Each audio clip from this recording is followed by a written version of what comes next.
maraming salamat po for this wonderful opportunity na makasali po sa Ophir Academy.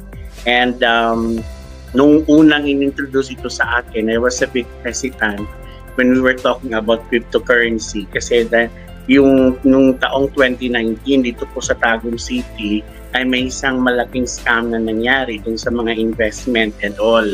So tapos yung talagang nasa frontline were also men and women of God, of which I was so sad na nadrag po yung ministries dito sa Tagum City.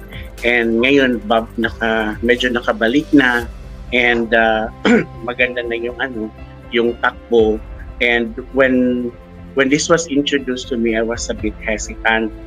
Kaya lang, the leading of the Holy Spirit, I prayed to the Lord if this is something that comes from Him. Kasi mahirap nang we embark into this journey without the presence of the Lord. So the Holy Spirit confirmed in one of my prayers, and nag-introduce kasi sa akin dito is yung mga fellow Kingdom Ambassadors na taga Maynila po, sina Pastor Renato Gutierrez at saka si Pastor Mario Arboso, yung part ng first batch po ng Ophir Academy graduates. And nung nagsimula din yung online training, medyo nahirapan lang ng konti kasi when we come to age yung mga about technology, yung pagiging technically savvy, medyo a little bit behind, pero thank God kasi He will always give us mga kasamahan sa church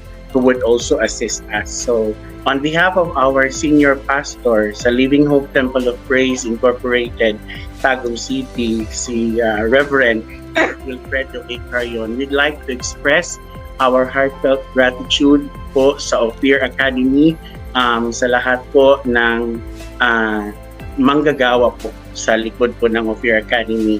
And allow me to give you po itong ginawa ko po na speech, Hallelujah, para sa lahat po on this occasion. So it is a great honor po to be with you today, and I want to express my most sincere gratitude to the Ophir Academy for this particular opportunity na binigay po sa atin ng Panginoon. Ginamit po ang Ophir Academy. Indeed, occasions like these are happy ones, lalo-lalo na pag sinabing graduation. Hallelujah.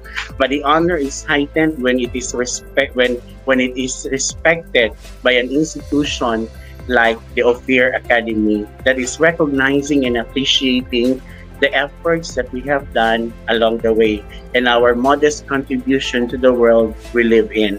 So distinguished men and women of God, I am sure that you will agree with me that we live in a challenging times characterized by phenomenal change na nararamdaman din naman natin, and although the change may be at a breathless pace, medyo mabilis, this 21st century also offers us and future generations opportunities that we should seize to influence the direction of change in order to maximize its benefits to humankind.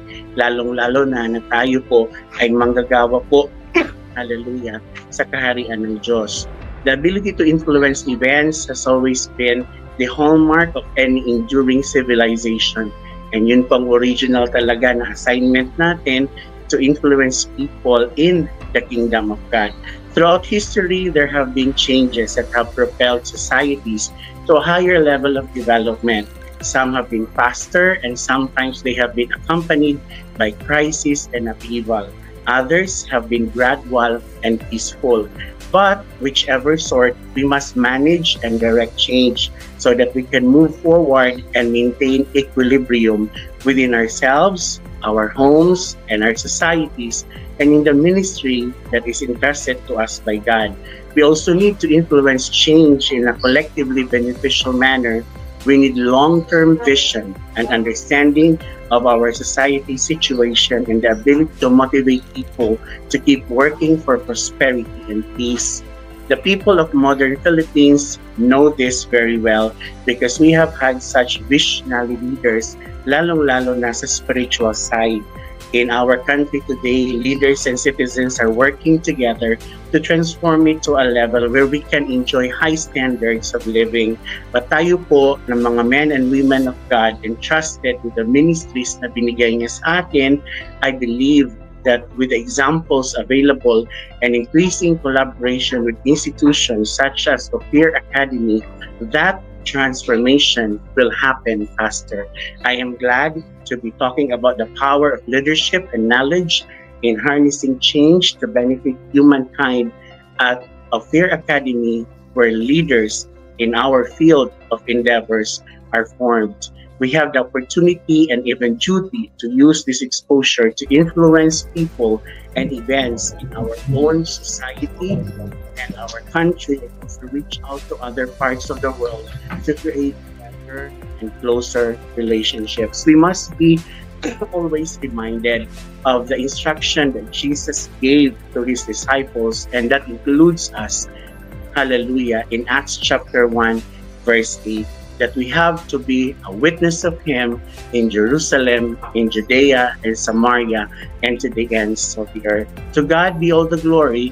And once again, on behalf of Living Hope Temple of Praise, Tagum City, thank you very much, Ophir Academy. God bless us all.